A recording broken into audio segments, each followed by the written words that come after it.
time to deal with it. The realness. It's the realness. Did he say Mr. Drizzy, Mrs. Drizzy? That's what everybody's talking about. But Rosenberg says there's a bigger headline here. We're going to get to that. We're going to get to the Drake-Jay-Z rift, if there is one. But let's start off and get this out of the way. After everything that was said about Jay-Z on this show last week, me saying things about him a couple weeks ago, then him calling me and G-checking me and all those things.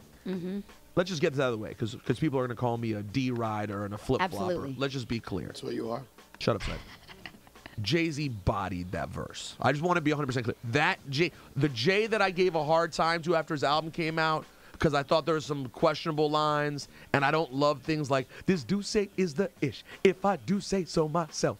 That's not my Hove that I've grew up in love with musically. That verse right there, where he shows about 10 different flows, drops all kinds of crazy science on it.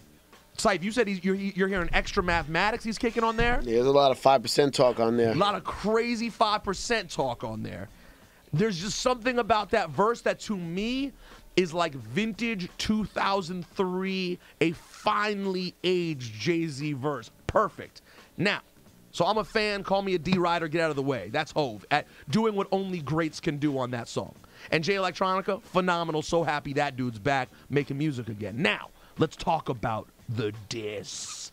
Jay-Z taking shots at Drake, that's what everyone's asking about. But here's the thing.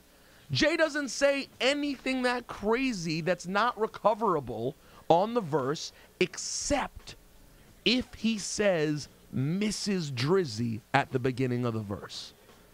He may say Mr. Drizzy. If he said Mr. Drizzy, Ebro, you would agree. No, but light work, right? That's just, that's just junk. That's just a little pickup game at the basketball court. Now, what if he said Mrs. Drizzy? Slap boxing in the street. This might turn into something real. So you call a grown man Mrs. Calling him a bitch. Okay, chill out. Bitch! But okay, but here's the thing. The question is, did Jay-Z call him Mr. Drizzy or Mrs. Drizzy? The blogs are saying, of course, it's Mrs. Drizzy. They want beef. You know the blog. I personally can't tell, and the answer only is we don't know. It's unfortunate. Play the clip real quick. Sorry, Mr. Drizzy, for so much y'all talk. A lot of S's in it. See, I think it's Mr. Drizzy. Sorry, Mr. Drizzy, for so much y'all talk. That says Mrs. That's straight up Mrs.